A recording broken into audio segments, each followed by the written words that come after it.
നിലമ്പൂരിൽ എം സ്വരാജ് തോറ്റാൽ അതിൻ്റെ ഉത്തരവാദിത്വം എം.വി. ഗോവിന്ദൻ എന്നുള്ളത് പറയാതെ പറഞ്ഞിരിക്കുകയാണ് നമ്മുടെ മുഖ്യമന്ത്രി. LDFിൻ്റെ ഭൂരിപക്ഷം, UDFിൻ്റെ ഭൂരിപക്ഷം ഇപ്പം നിലമ്പൂരിൽ ഇങ്ങനെ എന്താ പറയുക, നമ്മൾ ഈ സംസാരിച്ചുകൊണ്ടിരിക്കുമ്പം തന്നെ ഇങ്ങനെ വന്നുകൊണ്ടിരിക്കുകയാണ്. അങ്ങനെയാണെങ്കിൽ എം സ്വരാജ് തോൽക്കുന്നതിൻ്റെ ഉത്തരവാദിത്വം എം.വി. ഗോവിന്ദൻ്റെ തലയിൽ കെട്ടി വെക്കുകയാണല്ലോ പിണറായി വിജയൻ.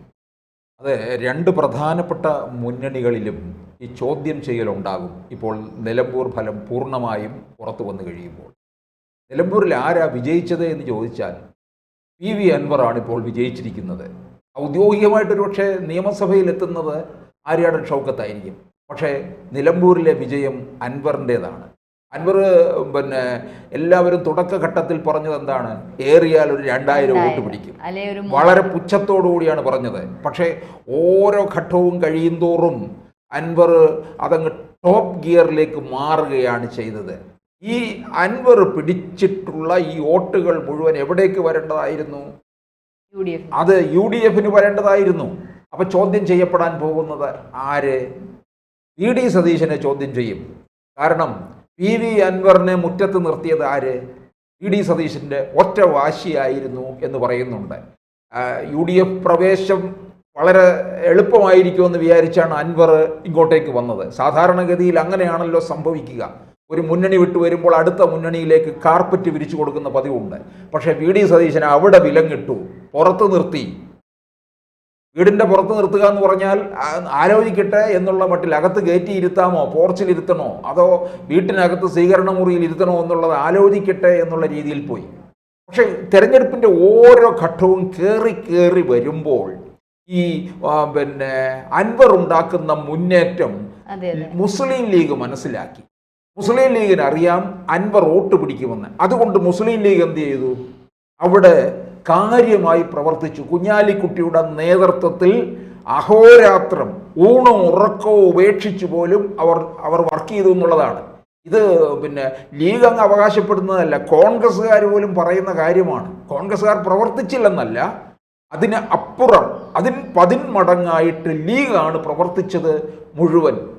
കാരണം ഭാവിയിൽ ഈ നിലമ്പൂർ മണ്ഡലം ലീഗിൻ്റെ കൈകളിലേക്ക് പോകാനുള്ള സാധ്യതയുമുണ്ട്. അവർക്ക് ബാർഗെയിൻ ചെയ്യാൻ കഴിയും എന്നുള്ളതാണ്. ലീഗിനും കോൺഗ്രസിനും ഒരുപോലെ സ്വാധീനമുള്ള മണ്ഡലമാണ് നിലമ്പൂർ എന്ന് പറയുന്നത്. ഇനിയിപ്പോൾ ആര്യാടൻ ഷൗക്കത്തിന് കോൺഗ്രസ് പറഞ്ഞ ഭൂരിപക്ഷം എന്ന് പറയുന്നത് ഒരു 12,000 മുതൽ അങ്ങോട്ടേക്ക് 20,000 വരെ എത്താം. എന്തെങ്കിലും അട്ടിമറി ഉണ്ടായാൽ അത് 20-ന് അപ്പുറവും പോകാം. പക്ഷേ ഇവർക്ക് ഈ വഴിക്കടവ് പഞ്ചായത്തിൽ വിചാരിച്ചത്ര വോട്ട് കിട്ടിയില്ല. ആര് കൊണ്ടുപോയി? അൻവറും. മൂത്തേടം പഞ്ചായത്ത് എന്ന് പറയുന്നത് അത് മുസ്ലിം ലീഗിന് പിന്തുണയുള്ള മണ്ഡലമാണ്. മുസ്ലിം വിഭാഗത്തിലെ വോട്ട് അൻവറിനും പോയിട്ടുണ്ട്, ഷൗക്കത്തിനും പോയിട്ടുണ്ട്. അവിടെയാണ് സ്വരാജിനൊക്കെ തിരിച്ചടി ഉണ്ടായിക്കൊണ്ടിരിക്കുന്നത്. BJP ചിത്രത്തിലേ ഇല്ലാതെ പോയി. 2021 8,600 വോട്ട് വാങ്ങിയ BJP അവർ പൊതുവെ മത്സരിക്കണോ വേണ്ടയോ എന്നൊക്കെ ആലോചിച്ച് നിൽക്കുകയായിരുന്നു.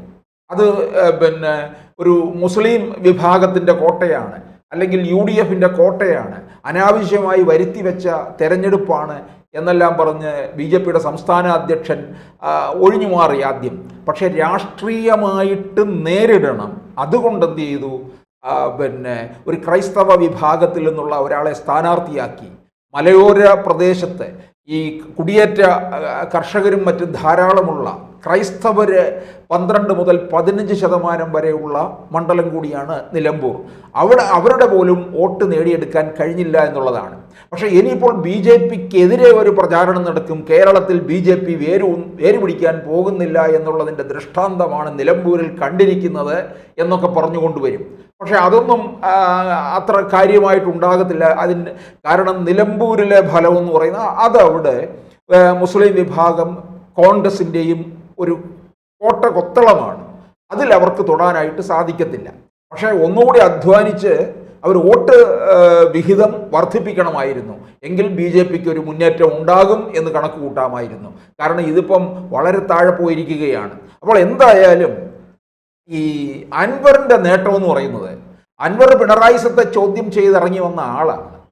അപ്പോൾ ആ പിണറായി സത്തിനെതിരായിട്ടുള്ള വോട്ട് മണ്ഡലത്തിലുണ്ട്. ആ വോട്ട് യു ഡി എഫിന് പോകേണ്ട വോട്ടാണ്. അപ്പോൾ അല്ല, പ്രധാനമായിട്ടും അൻവറിന് നിലമ്പൂരിൽ വലിയൊരു ജനപങ്കാളിത്തമുണ്ട്. കാരണം അവിടുത്തെ ജനങ്ങൾക്ക് വേണ്ടിയിട്ടാണ് അദ്ദേഹം വാദിച്ചത്, ജനങ്ങൾക്ക് വേണ്ടിയിട്ടാണ് അദ്ദേഹം പടിയിറങ്ങിയത്. അപ്പോൾ സ്വാഭാവികമായിട്ടും ജനപിന്തുണ അൻവറിന് ധാരാളമുണ്ട്. ഒരുപക്ഷെ കുറച്ചുകൂടി ഒന്ന് ആക്കം കൂട്ടിയിരുന്നെങ്കിൽ അൻവർ ഷൗക്കത്തിനോടൊപ്പം ഇങ്ങനെ നിന്നേനെ. കാരണം അത്രയ്ക്കൊരു ജനപിന്തുണ, അല്ലെങ്കിൽ അത്രയ്ക്കൊരു എൽ ഡി എഫിൻ്റെ വിരുദ്ധഭാവം, എൽ ഡി എഫിനോടുള്ള വിരുദ്ധഭാവം ജനങ്ങൾക്ക് അവിടെയുണ്ട്. അപ്പോൾ അത്രമാത്രം ജനങ്ങൾ പൊറുതി മുട്ടിയിരിക്കുന്നതുകൊണ്ട് അൻവർ ഒന്നുകൂടി ഒന്ന് പിടിച്ചിരുന്നെങ്കിൽ ഒരുപക്ഷെ ഷൗക്കത്തിനോടൊപ്പം ഇങ്ങനെ രണ്ടാമത്തെ സ്ഥാനത്ത് സ്വരാജിനെയും താഴ്ത്തിയിട്ട് ഷൗക്കത്തിനോടൊപ്പം നിൽക്കേനെ. ഇനിയിപ്പോൾ നമുക്കറിയാം, വരുന്ന മണിക്കൂറുകളിലൊക്കെ അറിയാം ഏതവസ്ഥയിലെത്തും. എന്തായാലും ഒട്ടും പ്രതീക്ഷിക്കാതെ അൻവർ ഈ പറഞ്ഞതുപോലെ 2000-ൽ നിന്നും 3000-ൽ നിന്നുമൊക്കെ കടന്ന് അതിൻ്റെ ഇരട്ടിയുടെ ഇരട്ടി നേടുക എന്നുള്ളത് അൻവറിൻ്റെ ഒരു ഇത് തന്നെയാണ്. പക്ഷെ അൻവർ തന്നെ പറഞ്ഞല്ലോ, ഞാൻ വിജയിക്കും, ഞാൻ ഇത്ര വോട്ട് നേടും എന്നൊക്കെ. വളരെ തമാശയായിട്ട് പലരും അതിനെ കണ്ടു. ഞാൻ തിരുവനന്തപുരത്തേക്ക് നടന്നു ആയിരിക്കും എത്തുക സത്യപ്രതിജ്ഞ ചെയ്യാനെന്നൊക്കെ പറയും. അതൊക്കെ എന്തൊക്കെയോ തമാശ കലർന്ന രീതിയിൽ തന്നെ കണ്ടു. അതിശോക്തിയാണെങ്കിലും അതിനകത്തൊക്കെ ഒരല്പം കാര്യമില്ലേ എന്നിപ്പോൾ പലർക്കും തോന്നുന്നുണ്ട്. പിന്നെ എൽ ഡി എഫിനകത്ത് ചോദ്യം ചെയ്യപ്പെടാൻ പോകുന്നത് എം വി ഗോവിന്ദനായിരിക്കും. കഴിഞ്ഞ ദിവസം തന്നെ മുഖ്യമന്ത്രി പറയുകയുണ്ടായി, മൈക്ക് കാണുമ്പോൾ എന്തും പറയുന്ന രീതി ഉണ്ടാകരുത്, കാരണം വാക്കുകൾ ഏത് തരത്തിൽ വേണമെങ്കിലും വളച്ചൊടിച്ച് കൊണ്ടുപോകാം, അത് വലിയ ദോഷമുണ്ടാക്കും. എം വി ഗോവിന്ദൻ നിലമ്പൂരിലെ വോട്ടെടുപ്പിൻ്റെ തലേ ദിവസം തദ്ദേശ സ്വയംഭരണ തെരഞ്ഞെടുപ്പുള്ള ഒരുക്കങ്ങൾക്കായിട്ട് മുതിർന്ന നേതാക്കൾക്കായി സംഘടിപ്പിച്ച ശില്പശാലയിൽ മുഖ്യമന്ത്രി സംസാരിക്കുമ്പോഴാണ് ഇത്തരത്തിലുള്ള കാര്യങ്ങൾ പറഞ്ഞത്. അവരൊരുക്കം തുടങ്ങിക്കഴിഞ്ഞു എൽ ഡി എഫ്, അതുകൂടി നമ്മൾ നോക്കണം പഞ്ചായത്ത് തെരഞ്ഞെടുപ്പിലേക്ക്. ആ അവസരത്തിലാണ് എം വി ഗോവിന്ദന് പേരെടുത്ത് പറയാതെ എം വി ഗോവിന്ദനെ വിമർശിച്ചത് BJP RSS CPM ബന്ധത്തെക്കുറിച്ച്. ഒരു ബന്ധമുണ്ടായിരുന്നു, പക്ഷെ പറയേണ്ട സമയം ഇതല്ല എന്നുള്ള രീതിയിൽ. അപ്പോൾ എം വി ഗോവിന്ദനെ LDFനകത്ത് ചിലപ്പോൾ ചോദ്യം ചെയ്യപ്പെടാം. ഇനി UDFിൽ സതീശനെയും ചോദ്യം ചെയ്യപ്പെടും.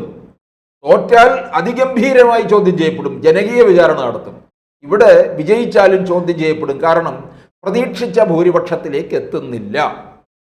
ഷൗക്കത്ത് വിജയിക്ക് ഉറപ്പായി കഴിഞ്ഞിട്ടുണ്ട്.